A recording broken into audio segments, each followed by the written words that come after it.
In the history of economic development, most regions moved along a broadly familiar route. Agriculture first, then industry, then services, and only at the end, after decades of uneven growth, crises, and painful corrections, digitization and a knowledge economy.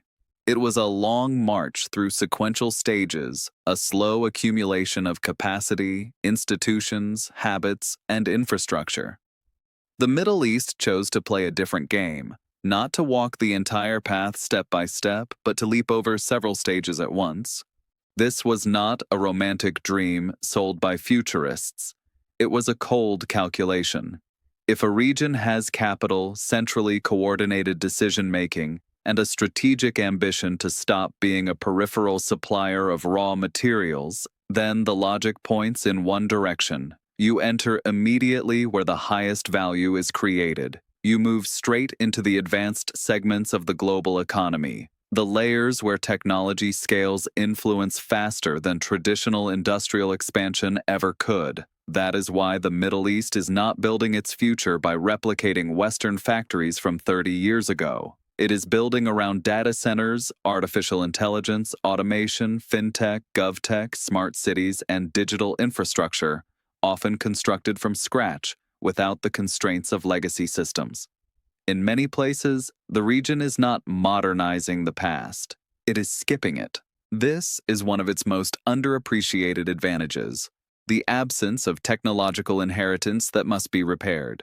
No aging networks that require constant patchwork. No infrastructure born in an analog era that now blocks growth. Instead of carrying the burden of earlier mistakes, many states in the region can design new systems from the ground up, built to 21st century standards by default.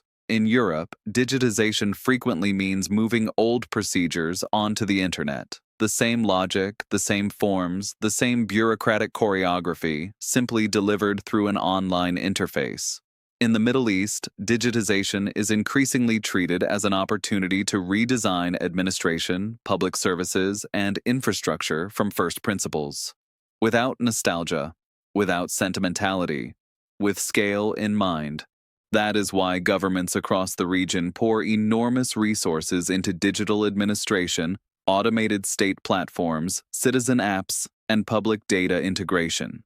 The goal is not primarily user comfort, even if convenience is a welcome byproduct. The deeper objective is the efficiency of the state as a machine capable of steering the economy. This reconfigures the citizen-state relationship, but it also reshapes the firm-state relationship.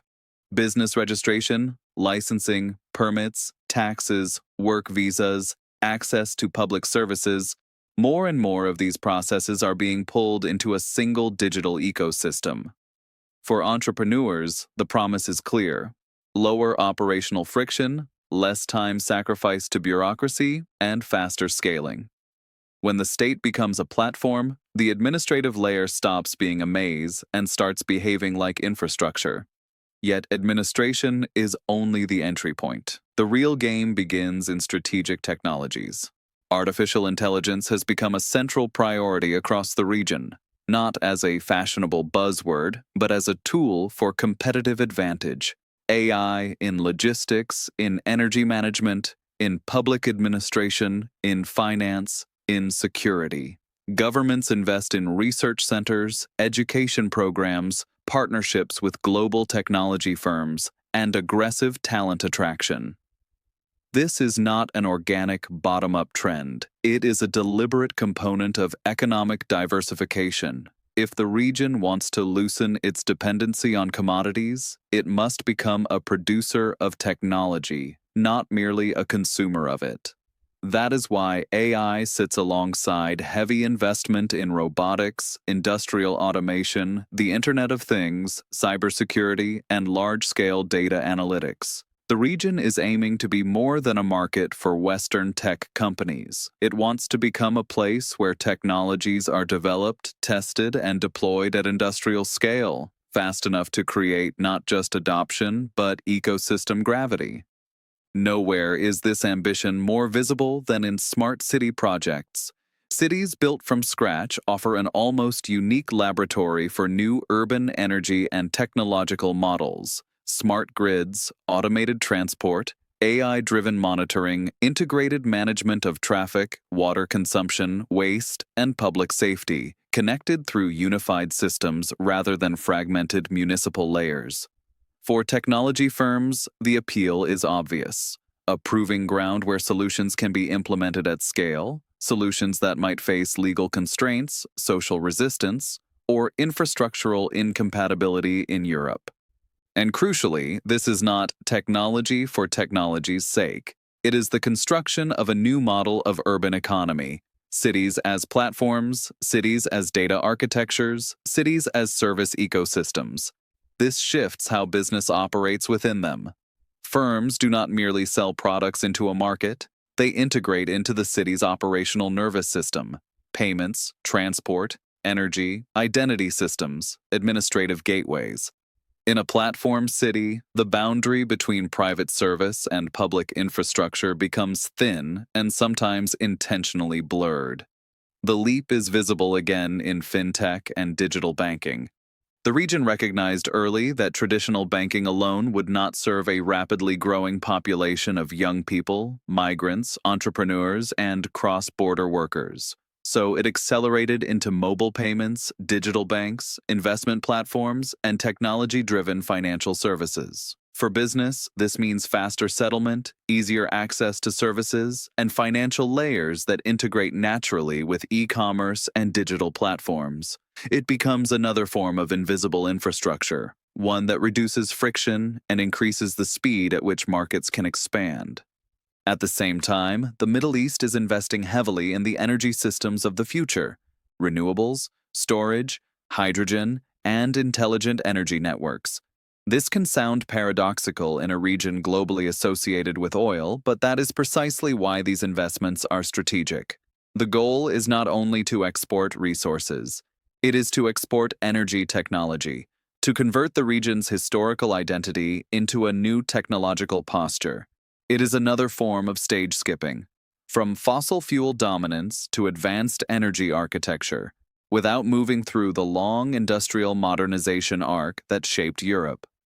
For technology entrepreneurs, the region increasingly functions as a place where solutions can be deployed at scale, business models can be tested under high-speed conditions, and references can be built faster than on saturated Western markets. But every leap has a shadow. Rapid digitization concentrates data, it centralizes systems, it expands digital oversight.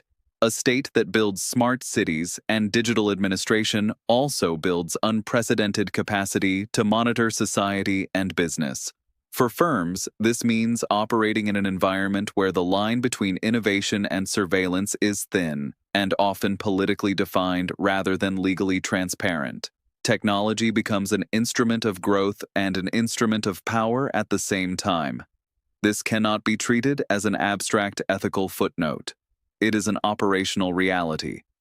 It means companies must understand not only the product-market fit, but also the political and regulatory context in which data is processed, stored, shared, and interpreted. They must know which systems are acceptable, what information is sensitive, and where the red lines begin and end, especially when those lines can shift with priorities and narratives. And yet, for many firms, the trade-off remains attractive, because in exchange they gain access to capital, markets, and infrastructure that can scale operations faster than almost anywhere else.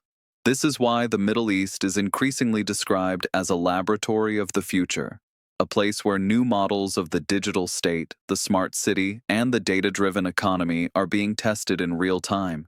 It is not a copy of Silicon Valley. It is not a European innovation model transplanted into desert soil. It is a distinct development path, authoritarian in structure, technocratic in management, ambitious in scale. For business, the implication is simple and demanding. If you want to operate in this region, you must be ready for speed, for experiments, for adaptation, for partnership with the state as a primary technological actor. But if you can navigate that reality, you gain access to one of the fastest evolving technology ecosystems on the planet. The Middle East does not want to chase the future, it wants to build it. and it is doing so without stopping at the intermediate stations. Which brings us to the question that, sooner or later, sits beneath every boardroom conversation about the region. Why can authoritarian order feel attractive to business? Business does not dream of democracy. Business dreams of predictability, of quiet in the background, enough silence to calculate, build, and plan without constantly checking news cycles for the next political crisis, the next regulatory swing, the next wave of protests. It sounds brutal, but corporate decision-making has operated on this logic for a long time. Capital does not ask who won the election. Capital asks whether tomorrow's rules will resemble today's, and this is where the Middle East offers something the West increasingly struggles to guarantee. Continuity of power, continuity of direction, continuity of strategy. In Europe and the United States, politics has begun to resemble a pendulum. Every few years, government changes can translate into shifts in priorities. New taxes, new regulations, new support programs, often with lifespans shorter than the projects they were meant to finance. For entrepreneurs, this is not the romance of democracy, it is systemic risk. In much of the Middle East, power functions differently. It is concentrated, durable, and insulated from electoral mood swings. That creates an environment in which strategic decisions can be pursued over decades rather than reset every 4 years. For business, the difference is profound. When a state announces a development plan for infrastructure, technology, or energy, it is rarely a campaign promise. It is a project that will be executed. Companies can invest around it, design strategies, and plan regional presence over long horizons. This stability does not emerge from social consensus. It is produced by centralization, by limited political competition and strong state control.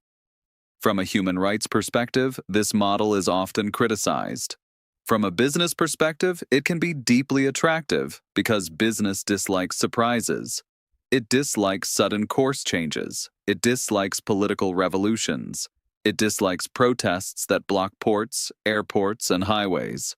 It dislikes general strikes that freeze production. It dislikes electoral campaigns built on promises to punish corporations and raise taxes on business. In the Middle East, this chaos is often minimized.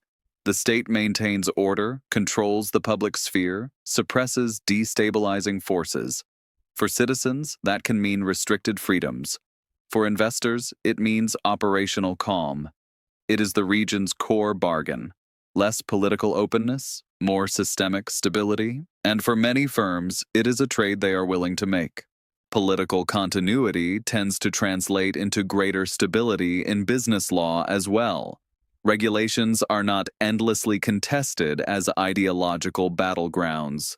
They are not constantly rewritten under populist pressure. They function as instruments of national strategy. If the leadership decides to develop a technology sector, the legal framework is adjusted toward that goal. If it wants foreign investment, visa and tax rules are redesigned.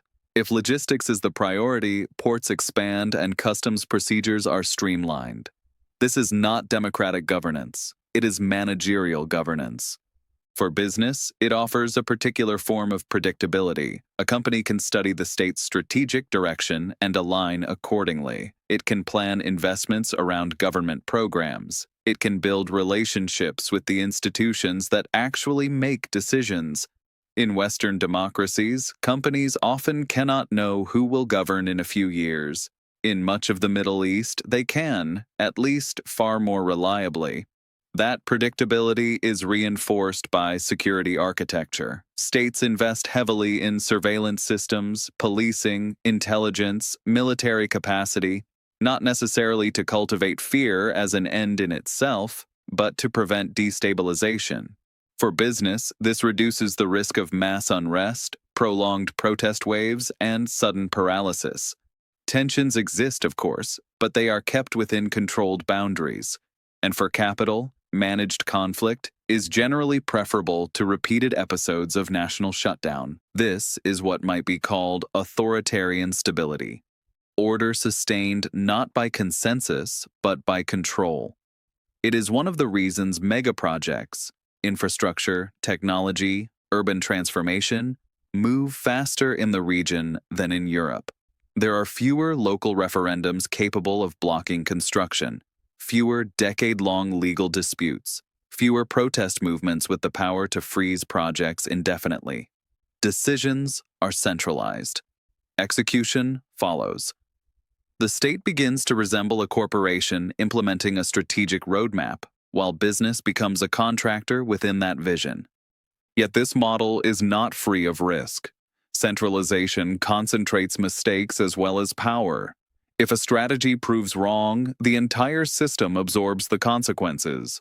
If a political crisis emerges at the top, its impact can be sudden and severe. But to date, many states in the region have managed this risk by constructing continuity mechanisms, succession planning, institutional stability, and tightly controlled governance pipelines. For business, the conclusion remains consistent. The environment allows speed, but demands understanding of the rules. In authoritarian systems, winners are not necessarily those with the best marketing. They are those who can navigate relationship networks, understand state priorities, and adapt projects to official development narratives. It is a different operating logic than Europe's. Less reliance on formal procedures, more reliance on trust, direct access, and strategic relationships. Many decisions are not truly made through forms. They are made through conversations. For some, this feels opaque and uncomfortable. For others, it offers a shortcut to decision-makers and real influence. In practical terms, it means companies entering the region must develop political intelligence. They must understand not only the market, but the architecture of power. Who decides, who sponsors, who protects projects, who sets priorities, who has real influence. This is not a free market in the classical sense. It is a managed market, directed, moderated, and shaped by the state. And this is why authoritarian order can attract business. Not because it is morally superior, but because it reduces uncertainty. Capital hates uncertainty. It often prefers a hard system that is predictable to a soft system that is chaotic. The Middle East has built part of its investment appeal on precisely this logic: stability instead of pluralism, continuity instead of volatility, strategy instead of improvisation. For many firms, that is enough to accept cultural and political compromises. But the model also carries long-term consequences. Societies under strong control can accumulate pressure beneath the surface. Younger generations, increasingly connected to global digital culture, may eventually challenge restrictions. Technology that helps the state manage public space today can become a tool of social mobilization tomorrow. The risk exists. Any business entering the region should keep it in view, even if it remains latent. Still, the current calculus is clear. The region's political stability, built on authoritarian foundations, creates an operating environment where projects can often be executed faster, with less regulatory turbulence, and with fewer interruptions from the instability that has become routine in many democracies. This is why the Middle East has become a meeting point of capital, infrastructure, and power. It is not a democracy of dreams. It is a system of efficiency. And in global competition, efficiency often defeats ideals. But capital does not move only through spreadsheets. It moves through imagination, through the images that managers, investors, and decision-makers carry in their minds when they think about a country, through associations that arrive before macroeconomic analysis, through emotions that sometimes embed deeper than data. And here, the Middle East executed one of the most disciplined, expensive branding offensives in modern statecraft. The region understood early that if you want global business, you cannot remain associated primarily with desert, conflict, and oil. You must become a symbol of modernity, ambition, luxury, and the future. Money is not enough. You must look like a place where money feels safe. That is why the image campaign was never a decorative side project. It became part of the economic strategy itself. It began with architecture. Cities designed not only to function, but to impress. Skyscrapers built for magazine covers. Airports that resemble future retail hubs.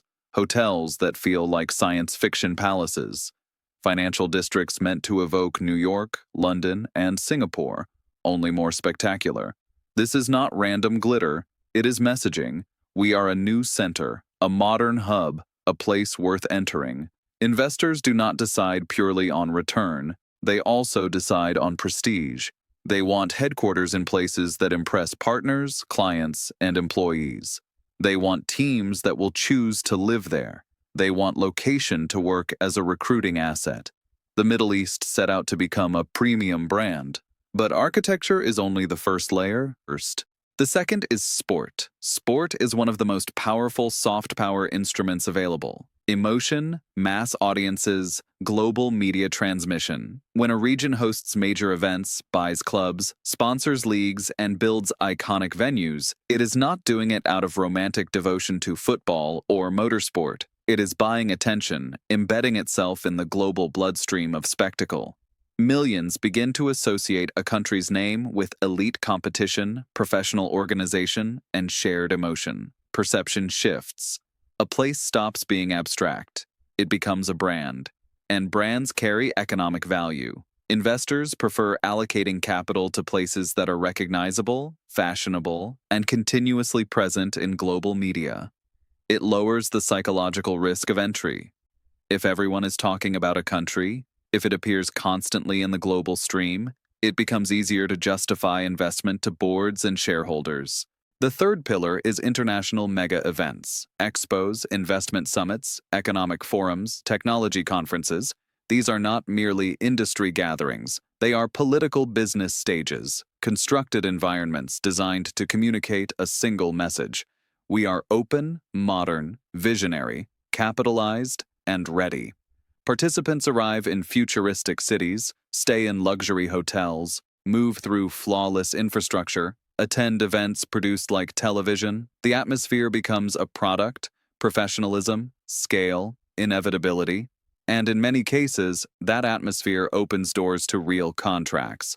Business does not operate in a vacuum, it operates inside an emotional climate. If a country can manufacture the feeling of success and momentum, it increases the probability that outsiders will want to become part of the story. Then comes luxury, often misunderstood as mere consumption. In reality, luxury is a signal. It shows the region can host global elites, serve the most demanding clients, and create an environment where money circulates quickly and comfortably. For business, luxury infrastructure is operational. High-level meeting capacity, partner attraction, relationship building in spaces designed for networking. Premium hotels, restaurants, business clubs, private terminals, exclusive residential districts. This is an ecosystem built for decision makers, not vanity, but a tool. Parallel to this, tourism becomes marketing. It generates revenue, yes, but it also produces millions of informal brand ambassadors, photos, videos, posts, stories that flood social media with images of safety, modernity, and spectacle. The psychological barrier to market entry drops when a place becomes normalized through mass visitation and positive experience. And the soft power architecture does not stop at images. Increasingly, it is anchored in future narratives, national visions, long-term transformation plans, economic diversification strategies, communicated in a language that resembles corporate storytelling. The region does not only say, "We have money," it says, "We have a plan. We will lead in technology. We will be a green energy hub. We will be an innovation platform. We will be a global business gateway." Investors understand this language instinctively. They do not only chase immediate profit, they chase growth stories, narratives that make it plausible that a region will expand for decades. That is why state branding in the Middle East now operates at a level once reserved for multinational corporations. Cohesive visual identities, global campaigns, strategic slogans, media narratives, the deliberate construction of a country as a future project rather than a location. For business, this signals seriousness. A state that spends billions on its image is signaling long-term commitment. That does not guarantee reality matches the narrative, but it makes the market psychologically investable. And of course, there is a second side to this strategy. State branding can function as camouflage. It can cover inequality, restricted freedoms, labor abuses, regional tensions.